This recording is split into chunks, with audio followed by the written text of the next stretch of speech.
오늘 말씀의 제목은 나의 억울함을 갚아주셔서라는 제목입니다.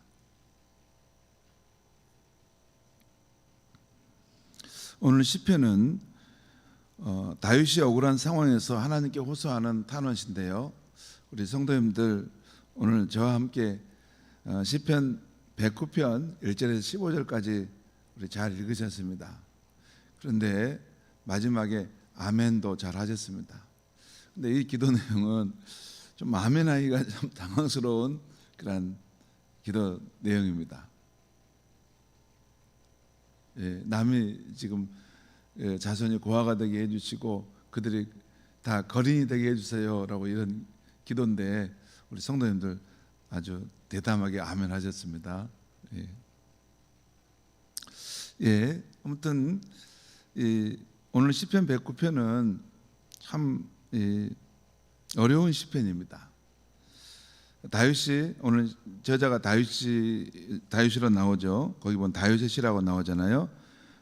다윗이 억울한 상황에서 하나님께 지금 호소하고 있는 탄원시인데요.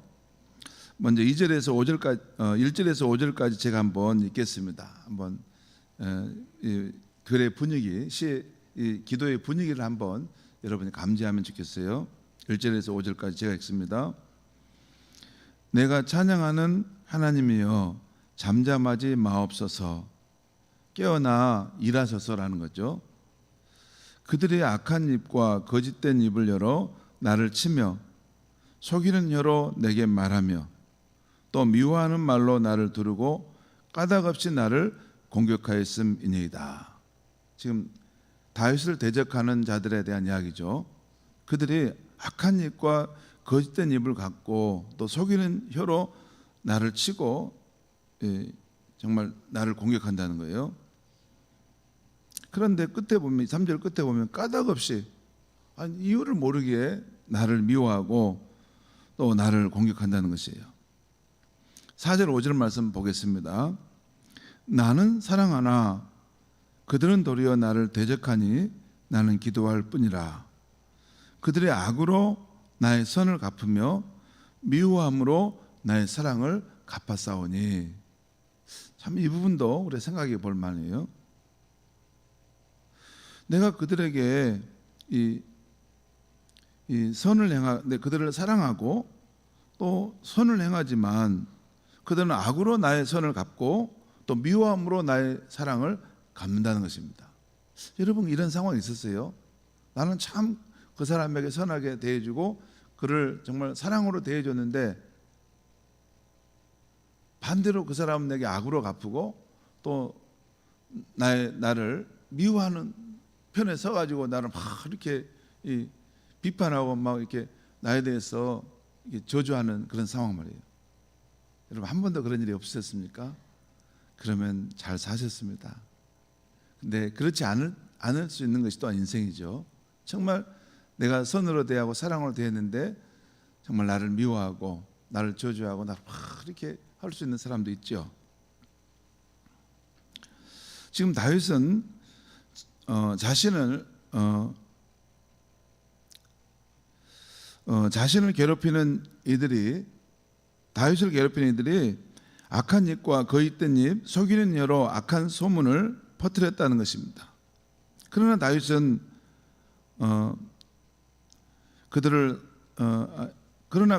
이것은 그들이 다윗의 사랑을 대적으로 갚고 그리고 다윗의 선행을 악으로 갚는 행동이었다는 것이에요. 그래서 다윗은 자신을 믿는 하나님께 그들의 악함을 심판을 통해 드러나게 해달라고 기도하고 있어요. 이 상황에 하나님이 개입해 달라는 거예요. 이 상황이 너무 억울하니까 제3자 하나님께서 그 가운데 오셔서 이 악한 사람의 이런 행위의 결과를 하나님 막 드러나게 좀 해주십시오라고 기도하는 것입니다.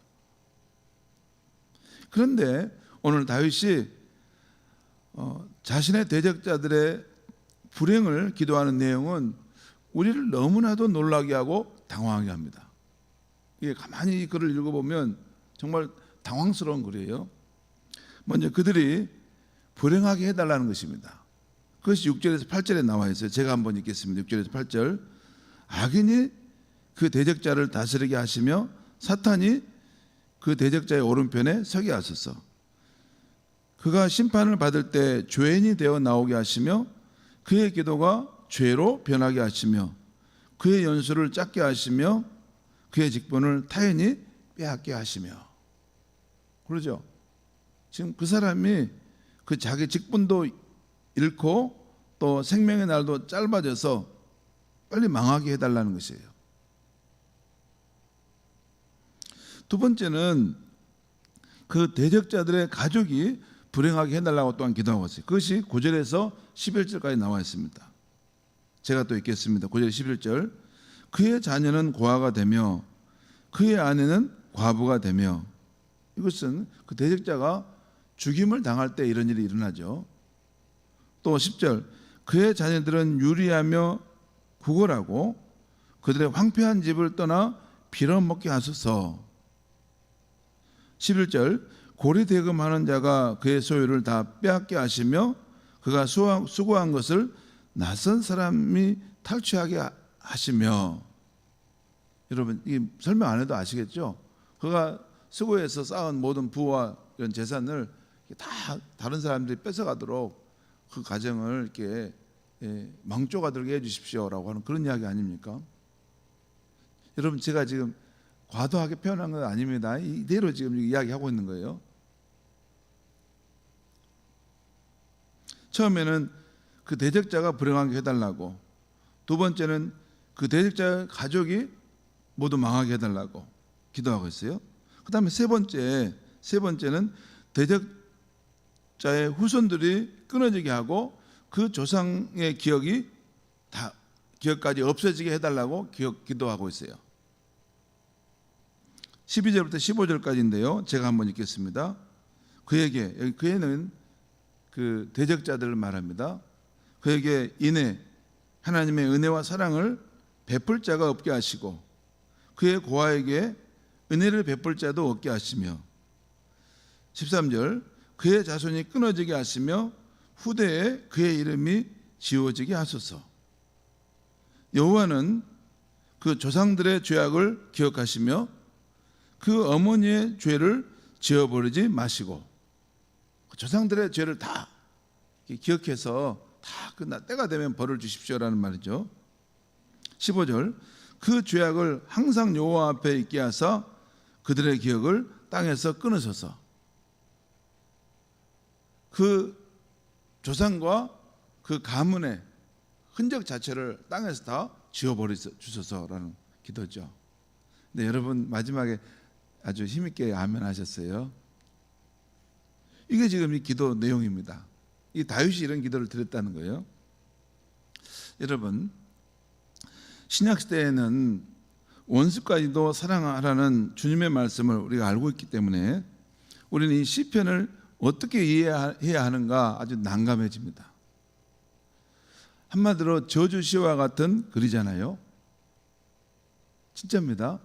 우리가 자꾸 성경을 좋은 쪽으로만 해석하려는데 이건 저주시와 같은 그런 글이에요. 그런데 우리의 당혹감에도 불구하고 이런 시도 성경에 기록되어 있다는 것이에요. 그래서 성경이 인간이 짜맞춰 가지고 딱 사람의 비유에 맞는 좋은 것만 이렇게 살살 모아서 담겨 있는 것이 아니라는 거예요.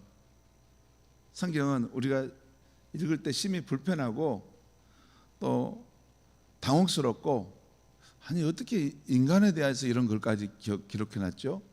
예를 들어서 자기 시아버지가 며느리하고 이렇게 잠을 자고 그런 일들이 기록되어 있잖아요. 유다가 그 며느리하고 이렇게 자서 아이를 낳잖아요. 그런 부끄러운 일들도 성경에는 가감없이 다 기록해 놓습니다.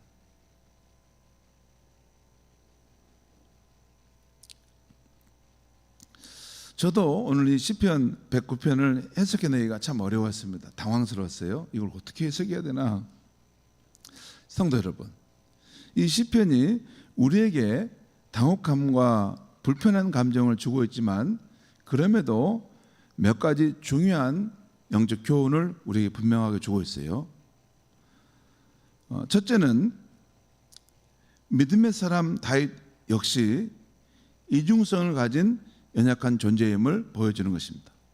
다윗이 자신을 괴롭히는 악인들을 사랑으로 선으로 대하려 했지만 그들이 끝까지 자신에게 해를 끼치자 결국 수용성의 한계를 나타내고 있는 것입니다.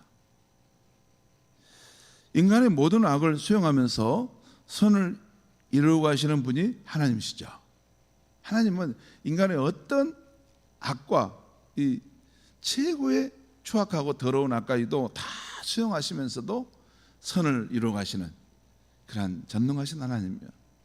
인간의 가장 불의하고 악한 것 속에서도 선을 만들어 가시는 그것이 하나님의 능력입니다. 근데 이 하나님과 달리 피조물인 인간은 수용성의 한계를 갖고 있다는 거예요. 여러분, 사람은요 이렇게 뭔가 선하고 또 이게 믿음으로 또 살고 또 사랑으로 살고자 하는 그런 의지와 결단이 있습니다. 분명히 그런 면도 있어요. 그런데 인간의 이 능력에는 한계가 있다는 거예요. 인간의 능력에는 한계가 있습니다. 인간은 이게 잘못하면 너무나 이게 감당할 수 없는 것을 자기가 하겠다고 하면 나중에 뭐냐면 뱅크로 무너져 버립니다. 인간은 피조물이에요. 인간은 참 이런 선을 행하고자 하는 의지도 있지만 또한 그 뭐냐면 두려움 때문에 그것을 내려놓고자 하는 마음도 있어요. 두 마음이 인간에게는 있죠. 여기 이 다윗도 그를 사랑하고 또 그를 선으로 갚으려고 하는 그런 노력을 하지만 그 악인이 너무나 자기에게 어떤 괴롭힘을 주었을 때 그걸 감당을 못하고 이게 이제 쏟아져 나온 거죠. 그러잖아요. 막 저 사람에 대해서 다 이제 앞으로 하나님 불행하게 해주시고 좀 망하게 해달라고 지금 그런 거 아닙니까? 인간의 이 연약한 한계를 보여주고 있는 거예요. 여러분, 이 독일의 유명한 신학자인 보네포 목사님이 그런 글을 써요. 나는 누구인가? 나는 누구인가? 인간에게는 두 마음이 있다는 것이요. 인간은 하나님을 추구하면서도 또한 죄의 길을 가는 그런 면이 또 있다는 거예요. 인간에게는 이런 연약함이 있다는 거예요. 그래서 우리가 어떤 일을 할 때 좀 우리가 그 인간이 그 수용성의 한계를 가진 존재라는 것을 알고 우리 인간을 이해하고 바라보는 것이 꼭 필요합니다. 그게 인간의 연약함. 하나님이 그런 인간을 긍휼히 여겨주시죠. 두 번째, 오늘 이 시편을 볼 때 다윗과 하나님의 관계가 얼마나 친밀하고 깊은가를 보여줘요.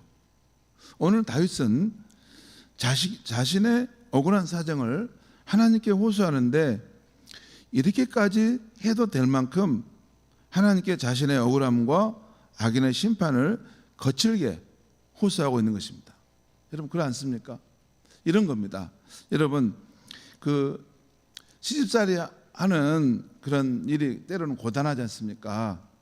시집살이 하는 일이 너무 고단할 때 그 며느리가 이 친정집에 가서 그 엄마한테 하소연하지 않습니까? 엄마, 내가 이제 어디 시집살이 하는데 우리 시어머니가 너무 힘들게 정말 그 내 남편이 나를 도와주지도 않아. 너무나 힘들어. 엄마 여기 이런지 모르겠어. 나 못 살겠어. 그걸 안 씁니까 여러분? 그걸 안 해요? 예. 아무튼 그런 상황이에요. 지금 자신이 너무 악인들에 의해서 괴롭힘을 당하기 때문에 그 공고함을 마치 친정집인 하나님께 가서 하소연하는 것 같아요. 하나님, 내가 진짜 이런 억울한 일을 당하는데 하나님 정말 나를 좀 이렇게 내 편이 되어 주십시오라고 고백하는 거죠. 또 이런 겁니다. 직장 생활의 고단함을 겪어야 될 때 그 직원이 자기 친구나 집에 가서 하소연하는 것 같아요. 여러분 그렇지 않습니까? 여러분 직장 생활에서 이렇게 힘들면 그 일과 마치고 나서 친구들끼리 만나서 이렇게 다 한잔하고 막 이렇게 그 불평하지 않아요? 우리 성도님들은 전혀 그러신 거 없는 것 같아요. 여러분은 그런 적 한 번도 없으세요? 그럴 수는 없습니다. 인간은 그럴 수는 없습니다. 절대 그럴 수 없어요. 남이 안 보는데 다 흉보고, 또 남이 내게 힘들게 했고 공부하게 했던 걸 가지고 자기 집에서 부인하고 또 다 말합니다. 그것이 인간입니다. 지금 그거예요. 다윗은 이 다른 사람마나 친구에게 말한 것이 아니라 하나님께 나아가서, 하나님, 내가 지금 이런 억울한 일을 당하는데 하나님, 정말 나 못 살겠습니다. 나 너무 힘듭니다. 하나님, 정말 이런 이 상황에 대해서 개입하시 좀 내 편이 좀 되어 주십시오. 그 말씀입니다. 제가 지금 이상한 말 하지 않았습니다. 딱 그 말씀 분위기를 살려서 말했어요. 그러니까 참 다윗이 하나님과 얼마나 그 관계가 친밀하고 깊었는지, 이런 것까지도 하나님 앞에 호소를 할 수 있을 만큼 하나님은 다윗과 함께하고, 하나님 정말 나의 하나님이시다라는 그 믿음이 다윗에게 있었다는 거예요. 이런 믿음은 우리가 가져야 되겠습니다. 이런 믿음은 하나님께 내 안에 있는 쓰레기, 내 안에 있는 그 모든 초하고 더러운 까지도 다 내놓고도 말해도 될 만큼 하나님은 나를 잘 아시고 또 나와 친밀하신 분이시다. 우리가 또 동일하게 하나님을 믿지만 어떤 사람은 정말 이렇게 깊은 영역까지 하나님의 내 안에, 내가 하나님 안에 이렇게 함께 소통하는 삶을 사는 분도 있지요. 자, 처음에 다윗 역시 이중성을 가진 연약한 존재라는 것, 두 번째 다윗은 하나님과 이렇게 친밀하고 깊은 관계를 갖고 있다는 것 말씀했죠. 세 번째, 여러분, 그런데 다윗이 이런 태도를 계속 견지했을까요? 이런 방식으로 계속 끝까지 갔을까요? 아마 처음에는 이렇게 기도했을지라도 더 깊이 기도하는 중에 원수까지도 사랑하시는 하나님을 알아서 자신 역시 원수까지 사랑하게 해달라고 기도하지는 않았을까요? 여러분, 제가 지금 또 이상한 이야기를 말하는 거 아닙니다. 이것은 우리 신자들의 기도의 경험이라는 것이에요. 기도의 경험, 실제입니다.